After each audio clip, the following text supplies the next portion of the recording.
I was doing a consulting training and someone came on and he was like, I have a question. And I was like, yes. He was like, did you wake up like this? I was like, yes. Yes, I did. I actually did wake up like this.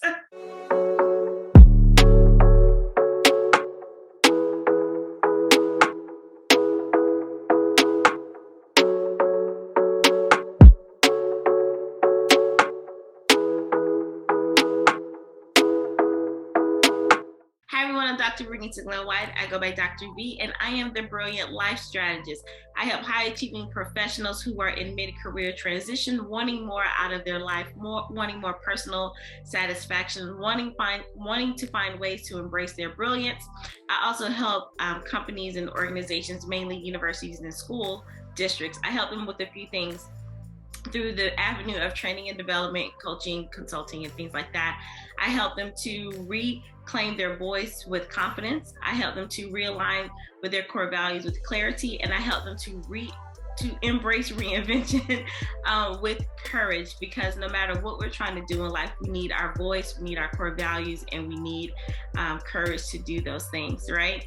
So I am excited to talk with you today about a few things, and mainly it's about something that's near and dear to my heart. We're going to be talking about professional anxiety, 5 ways to combat professional anxiety. And people know my story. If not, it's somewhere on my YouTube channel. You can go look at my socials. But I suffered a lot of, personal, internal drama, and it led me to start my own personal growth and personal development journey. I was like super successful in my career, my professional life, but my personal life was in shambles. And when things started happening in my personal life, it was like it started to impact my professional life as well. And I didn't know that because I was still focusing on my professional life. I was still trying to build my career, but not knowing where I was stuck. And when I say stuck, I mean, some people may say I was still successful. Like when I realized what was happening, I already had my PhD. I was already on a tenure track position at a university as a college professor. I had already been speaking on national stages at national conferences. I'm a published author, like writing articles in these prestigious journals and things like that. So to people, I was still successful, but I didn't feel successful. I didn't feel like I had made it. I was still battling, trying to find my place in my career. I was still trying to prove who I was, that I was worthy enough to be where I was, because I was still young. Because I am Black, and that's another issue, things that I had to deal with. And just not being able to grow professionally, because I've always been able to skyrocket or expedite my career path and my growth.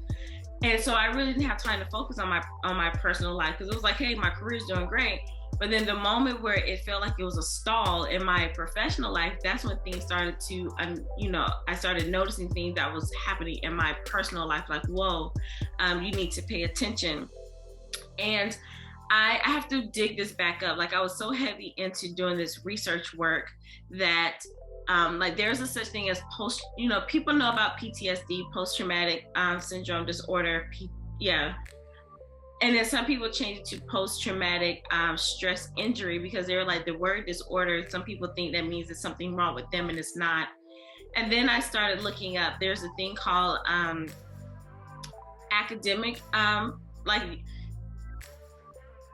scholar, like it's a almost like post-traumatic syndrome for academics, right?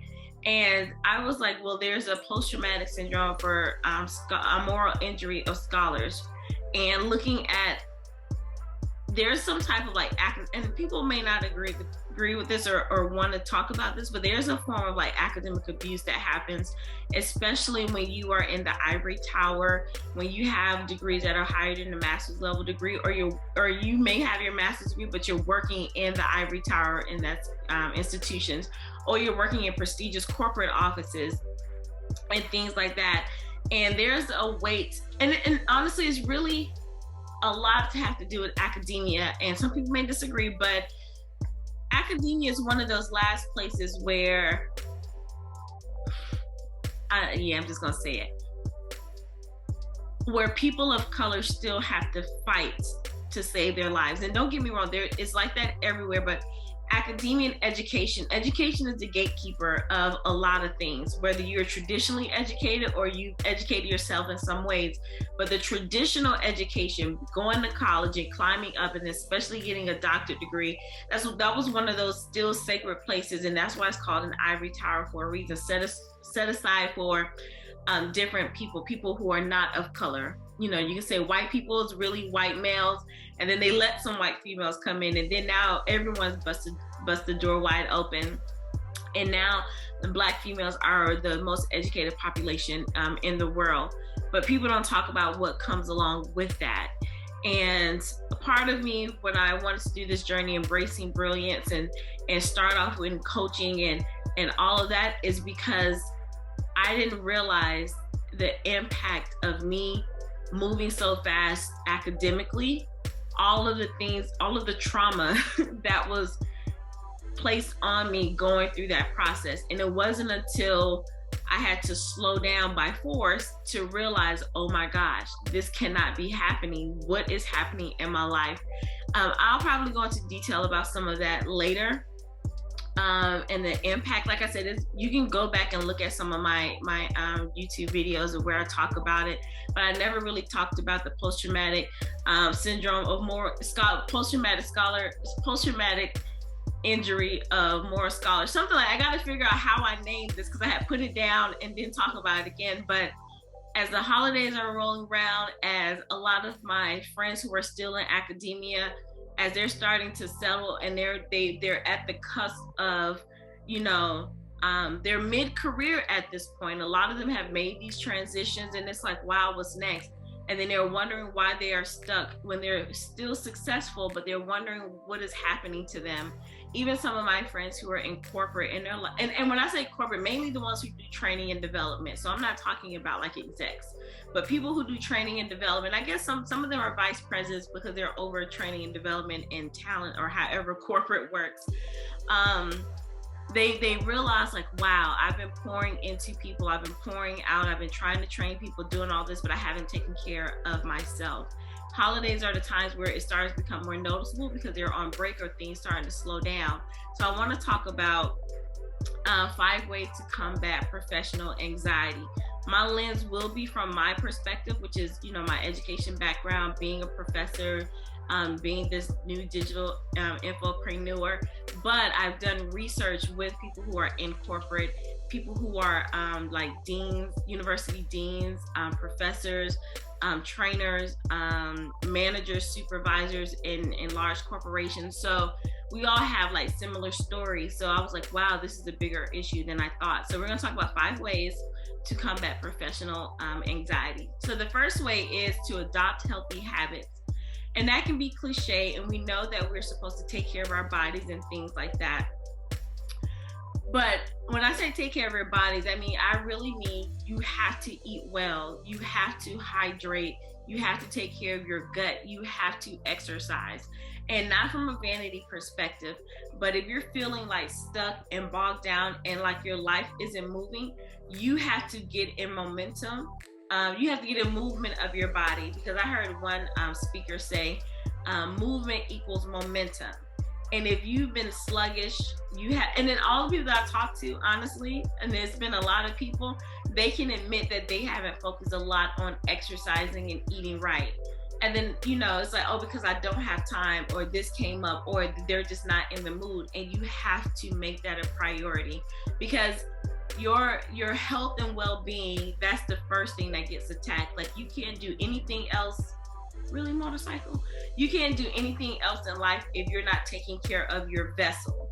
And we take it for granted because we've trained or maybe tricked ourselves into, team no sleep. I can operate on less sleep, or I can eat on the go and things like that, because your body is still going to perform, but you don't want to get to the point where your body crashes. I was like that, where my body was like, oh, you're not going to take care of me? Boom. and been out.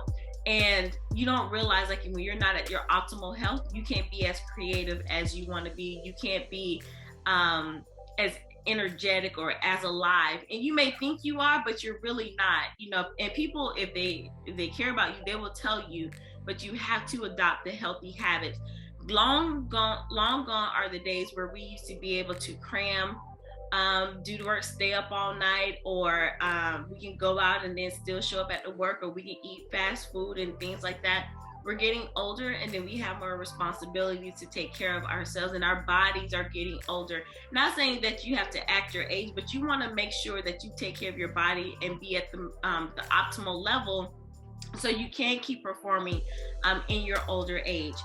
Things are changing in the environment, in our foods and things like that. So we're not lasting as long as, as some of our grandparents and things like that, where they worked, from sun up to sundown, and they could still have their bodies, be, pretty much in shape.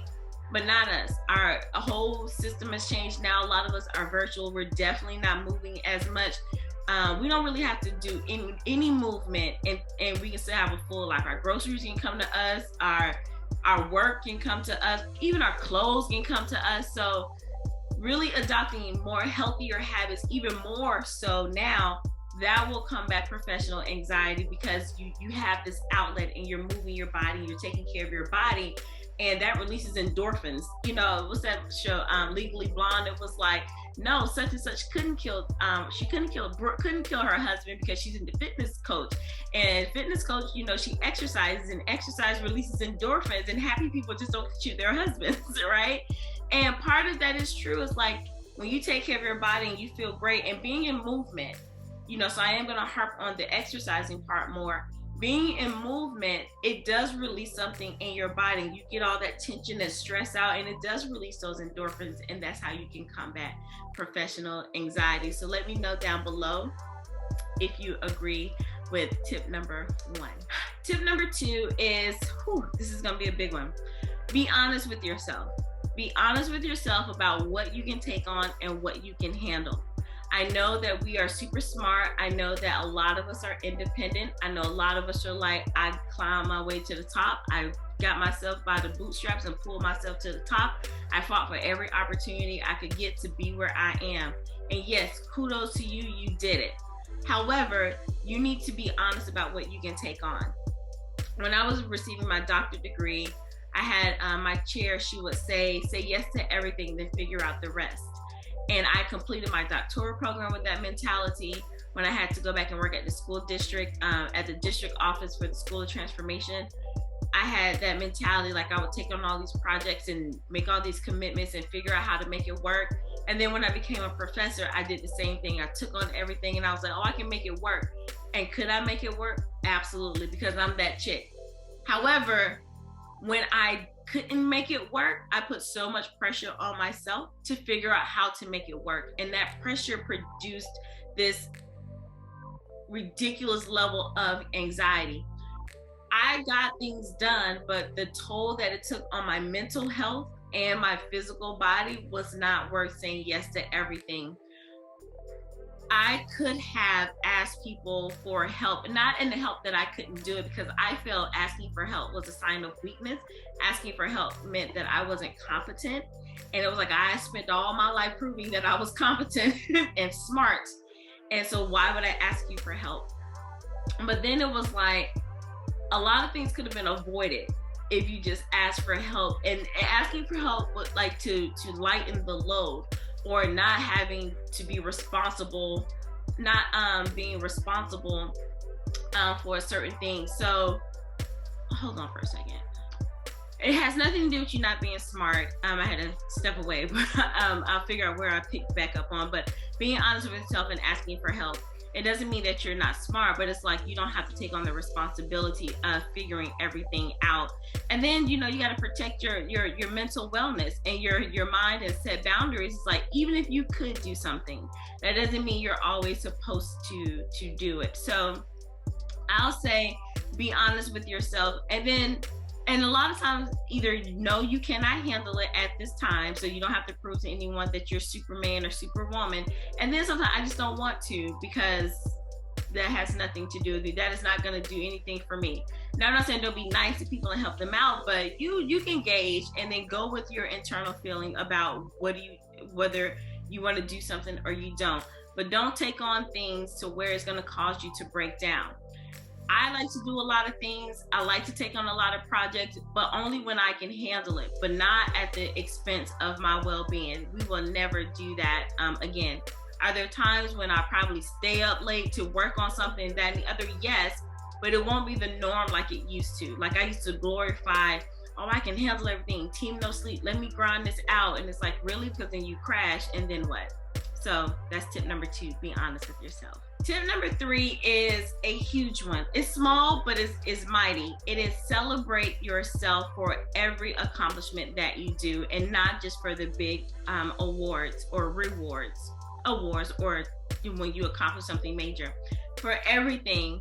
And we are under celebrated as a society. I didn't realize like how much we really don't celebrate ourselves. We may celebrate ourselves like for big things, graduations or promotions, and sometimes we don't even do that.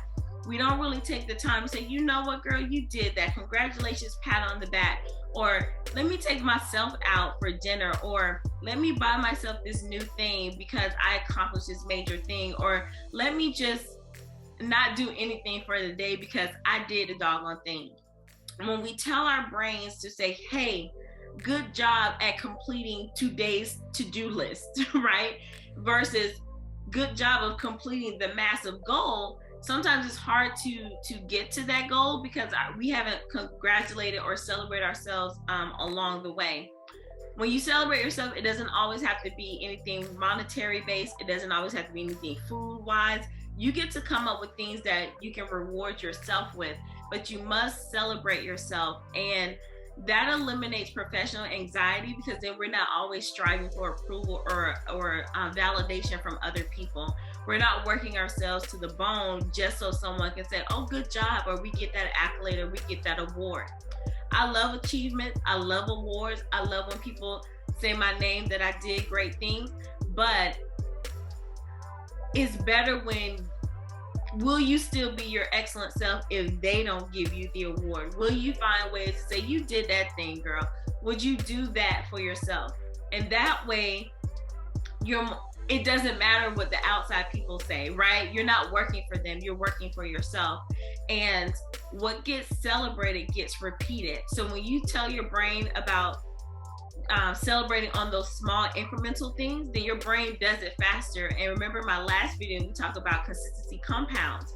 So when you're celebrating like all these along the way, then you can, reach that goal, exponentially, right? You have the momentum to reach that goal quicker, sooner, faster, because you're celebrating yourself. Ooh, a moth. It's a moth in here. So, and the reason how that, like I said, you're not working to please a boss or please a supervisor or please a CEO, because most of my people are parallelpreneurs. And then even if you're running your own business, you're not trying to please clients. Yes, we need our clients to be clients and our customers to be satisfied, but we're not doing things just so they can give us glory. We're showing up because we are showing up for ourselves. And yes, the kudos that they give us are great, but we also have to validate ourselves first. Because what happens when they don't? Are you going to stop your work? Even though you did the doggone thing, but just because they didn't celebrate you, are you going to now go into a depression and think that you're not worthy, or the imposter syndrome comes up? And even though I feel some type of way about saying the imposter syndrome, people understand that language. But are you going to be down on yourself because you didn't receive external validation? Don't get me wrong. We love some external validation, but it starts on the inside. So to combat professional anxiety, start celebrating yourself first, and don't wait to the massive moments to celebrate yourself. Start small and do it consistently, and do it as often as you can. And for the smaller things, that's one. So consistently and over time. Don't wait to the end. So that's how we're going to end tip number 3. All right, tip number 4. Hopefully you get how I'm saying this, because it can sound a little negative and it can sound like I'm undermining all the things that I've said before. So tip number 4 to combat professional anxiety is to get things done right the first time. I know it sounds like, but didn't you say don't overanalyze, or don't you talk about not, being a perfectionist and all that? If you read my book, you would have seen that I said a little bit of perfectionism never hurts anybody. It's just when it takes control over us. So doing it right, so listen carefully. Doing it right the first time, meaning that you show up with excellence and you make sure you've done the doggone thing to the best of your abilities. Those of us who are perfectionists, this is where we got to have a little edge over the other people, because we are going to be meticulous and make sure we get it right. We're not going to let it consume us, but we are going to pay attention to those details and make sure that it's the best that it can be, but still produce. Because perfectionists, we like to hold on stuff and never showcase it to the world, but you're just using the little salt of perfectionism, but then you're getting the work out there. What I have noticed sometimes in myself, and then with people I've worked with, and even when I was just out working with people, training and developing and watching people, we can be lazy.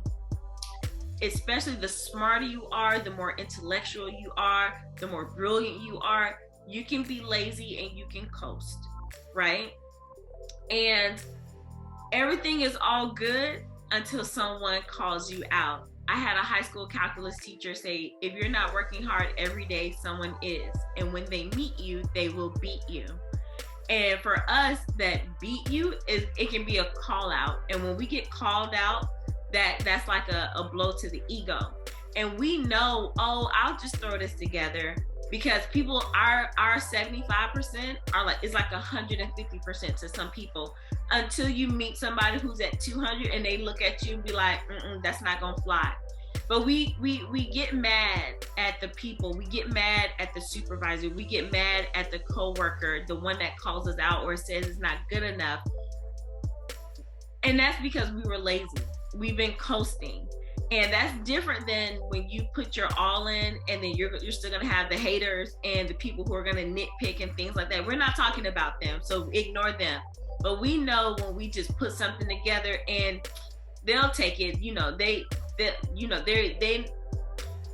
they'll take this until someone says, wait, what? So don't be lazy, because then if you start coasting, you haven't sharpened your skills, you haven't been working on your skills, and then now you're gonna have to do work twice as hard, and you're gonna have to do the work over again when you get called out.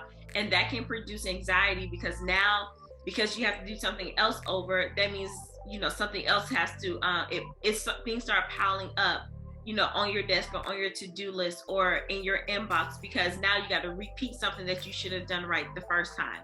Now, again, I'm not saying, remember, hear me again, I'm not talking about the people who come at you and they're nitpicking and you have done the best to your abilities.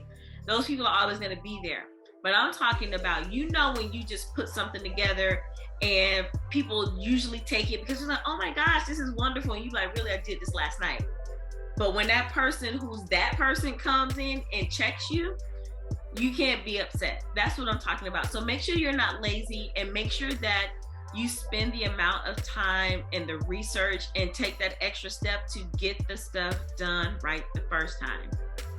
Any trainings, make sure you look over the presentations, you do the workbooks or the handouts, you look up the reference, you anticipate what you need to anticipate, and that goes with anything. So I'm not saying overanalyze, but do a thorough job of what you're supposed to do, because when you do that, when the nitpickers come, you can brush them off and you don't have to defend, prove, protect, or none of that.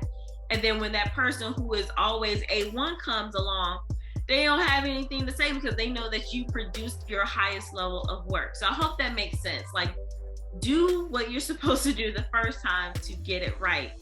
We know too much now in society. We have information that's right at our fingertips. And so whatever we need to do to make sure that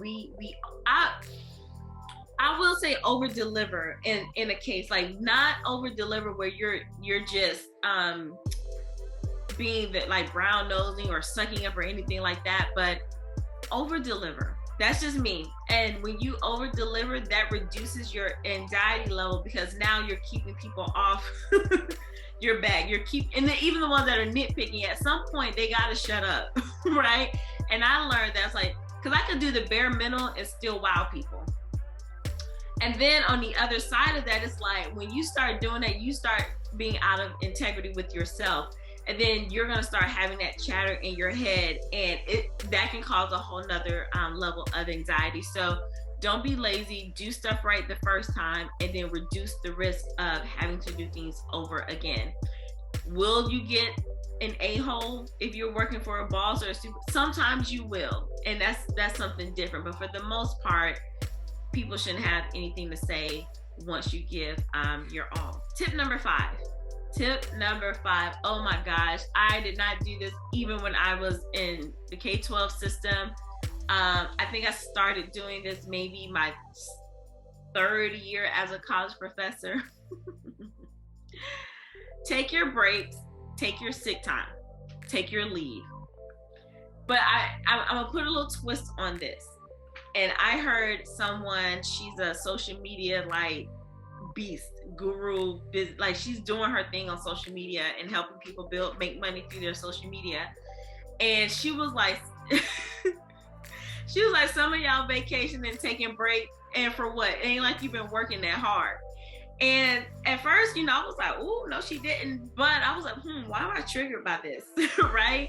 And it's like, the goals that you have and what you want to produce in life, right? If you're honest with yourself, but again, that goes back to tip number 2. If you're honest with yourself, have you really been going hard in the paint, getting your goals? Have you seen the results? If you have not, you don't need to be taking these extravagant vacations and talking about, oh, I need a break. Just say you're going to take a vacation for the sake of taking vacation. That is not celebrating yourself. So I'm going to go like, okay, 2 things. I do believe that you need to take the days off for like your mental wellness from the hell sometimes. Take your days off, because there's no sense of running yourself in the ground for a company, and they're going to replace you no matter what. So it's no longer, I used to be like, oh, I never take days off. I show up to work. I was sick, I got all this time. And that's not cute. That's not smart. Like, why you got all this time in the bank? Like sick time and things in the bank. But then you're angry, you're frustrated. It was like, you haven't taken any time. So take time for that and do that. But when you take these long times talking about, oh, I deserve it, and it's like, really? Did you work as hard? Did I believe in, there's a thing where people, I know I sound like I'm all over the place, but I'm trying to just so you can hear 2 sides. There was a thing where someone was like, I'm going to go hard for 7 days and then I'll rest 1 day. I'm going to go hard for 7 weeks, then I'm going to take, I think a month off. I'm going to go hard for 7 months and then I'm going to take 2 months off. I'm going to go hard for 7 years and I'm going to take a whole year off. And when I saw that, I was like, wow. So what this person, I don't think they actually literally did that, but I got the concept. It's like, I'm going to crank it out. I'm going to work hard, because when it's time for me to play, I'm going to play hard as well. So that's how I believe that that's just me. Like, that's the frame, the mentality I want to be in. Like, I don't mind going hard and making sure I do this, but when I hit these goals, when I get these results, we doing the doggone thing. We gonna bank up and save up our little time. Well, now my time is my time, but I started doing this when I was a professor. Like I said, around that 3rd year, I was like, I made sure I did all I could, got my classes and did extra work. I had days off, but I was still working. But when it was time for me to break, I broke and did like trips and things like that. It wasn't, oh, let me just rest at home. I was like, no, we're going to do it big, because we grind it out and we going to play big. So I hope that makes sense. Like, do take your time and rest, but I want you to start thinking like, and this may not be for everyone. If it's not you, it's okay. Like my mom used to say, and then, eat the meat, throw away the bones, or if you just want to suck on the bones, throw away the meat, whatever. Start shifting how you want to think about using your time. And start thinking about, like, are you really putting in the work so you can actually, and this goes back to celebrate yourself. Are you just taking the time because it's there, or are you really going to do something with the time? If you don't have any plans to do anything like that, or build a business, or do things on the side, and you're just focusing on your main career, then absolutely take that time. There's no reason for you to really save it up unless you're saving it up to do something huge. For those of us who say, oh, that's what it is. The people who we say, oh, I deserve to take my time. So let me back up. If you're just taking the time because you want to take the vacation, cool. That's why you got the time and the day. So go do that.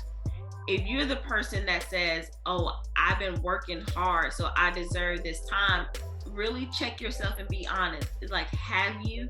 Or do you do the bare minimum, but then you ride out on these vacations and these trips and things like that? Hey, that's between you and your alignment. But I know for me, I had to stop playing with myself and be like, you know what, were you really working that hard?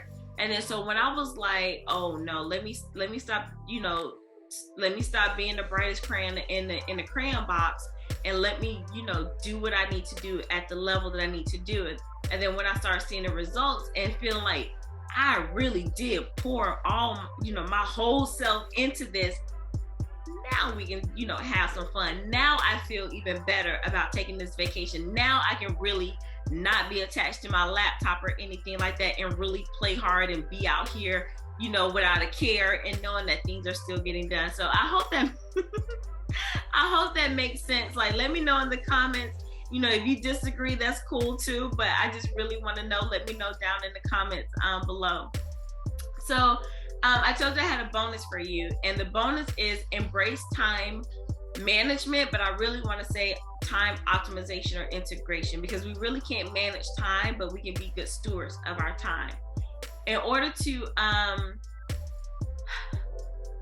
combat professional anxiety, we have to look at the time and find ways to use the time wisely and prioritize what's important.